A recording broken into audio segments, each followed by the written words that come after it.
Hong Kong is an international city. It is a dynamic city, a financial hub with a diversified culture. But do you know, what is it that Hong Kong is presently fighting for at this very moment? Let's begin with a brief account flashback of Hong Kong's history. For over 100 years, Hong Kong has been a British colony. Under British ruling, Hong Kong thrived as the strategic geographical location, being the door to China. In the 1980s, China and the United Kingdom signed a joint declaration which sets out how Hong Kong is to be governed after the handover in 1997. On the 1st of July 1997, Hong Kong was handed over to China. The Basic Law came into effect. It is the mini-constitution which confirms of Hong Kong as China's special administrative region. Under the Basic Law, Hong Kongers were assured a high degree of autonomy, preservation of its capitalist system for 50 years. Hong Kong people are entitled to choose its own leader. What happened since? Since 1997, the first, second and third chief executive of Hong Kong were elected by an election committee. The present chief executive, CY Leung, was elected by 1,200 election committee members. Only a small portion of these members were democratically elected. With a population of over 7 million, Hong Kong is being ruled by CY Leung, elected with only a vote of 689. What are the consequences if our leader is elected by small circle interest? Ever since the handover, Hong Kong's policies and political landscape were largely controlled by special interest groups, from the mainland or from powerful businessmen.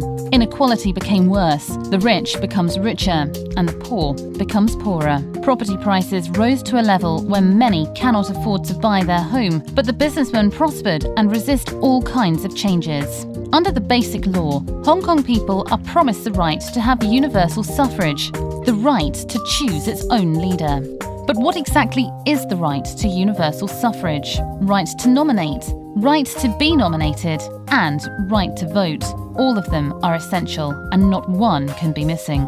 The international standard is that people are born to have equal political rights. What China is trying to do at the moment to limit the people's right of nomination. They want to be able to nominate whoever they like, and screen out whoever they do not like.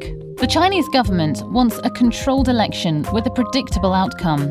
If people do not have the right to nominate, it is not true universal suffrage. Picking out a rotten apple and a rotten orange and letting you choose which one is to be eaten, such cannot be true choice. If Hong Kong's leader is hand-picked by the Chinese government, chances are he or she will not genuinely care about what Hong Kong people need. Imbalance and inequality will continue. Hong Kong will gradually become more and more like the mainland. Will it be that the Chinese-picked chief executive uses his or her mandate to impose brainwashing national education on all primary school students? Will the chief executive make speech which undermines judicial independence? Will press freedom further deteriorate and be completely wiped out one day? Can people continue to be able to say bad things about the government without fearing any revenge? Will the Chinese-style corruption become part of Hong Kong's day-to-day life? We do not know. But it is very likely to follow if Hong Kong people lose this final chance to choose its own future by picking its own leader. What is being done now? Civil nomination is widely seen in the pro-democracy camp as the protection of the right of nomination. All it involves is that a citizen will be able to stand for election after collecting a certain number of nominations from fellow citizens.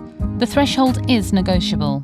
Some people see this as the only way which Hong Kong people can be guaranteed with true universal suffrage. From the 22nd to the 29th of June 2014, Hong Kong people participated in an informal referendum organised by the Occupy Central with Love and Peace campaign. More than 700 Hong Kong people eligible to have casted their vote to support civil nomination. The bottom line is this. If there is no civil nomination in the proposed methods of electing the chief executive, many ordinary citizens will commence a series of civil disobedience activities. These may include occupying the main streets in the heart of Hong Kong's financial hub, Central blocking the transport and bringing the day-to-day running of Hong Kong's financial system to a halt. The aim is to raise international awareness and put pressure on the Chinese government to come to the negotiation table and give Hong Kong people what they have been promised, that is, true universal suffrage. It ought to be highlighted that the core principle of the Occupy Central movement is a non-violent civil disobedience. If the police are to come and arrest the participants, they have vowed not to resist with any violence or with the intention to hurt others. Isn't there any alternative? No. The government won't listen to the people's voices. On the proposal submitted to the Chinese government in respect of the political reform, the Hong Kong government did not represent civil nomination as a mainstream option. On the 1st of July 2014, more than 500,000 Hong Kongers took to the street to demonstrate against the Hong Kong government. The demonstration was followed by a peaceful overnight sit-in at the main financial zone in the heart of the city. Some of them were arrested. Some experienced other consequences. But the 500,000-odd people was simply neglected. The 700,000-odd vote in the informal referendum was likewise neglected and regarded as legally ineffective.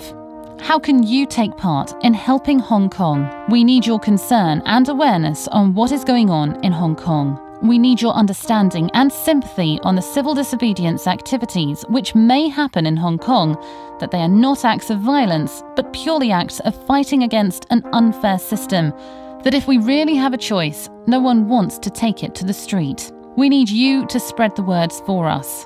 It is the last chance of Hong Kong to remain the way it is. It is the last chance for its people to fight for what they have been promised. It is the last chance for the peace-loving people in Hong Kong to be guaranteed equal political rights and the rights to choose its own leader and way of living. We hope you will support us when the time comes, by telling others our story, by voicing out your support on various forums, and to pray for us. Thank you.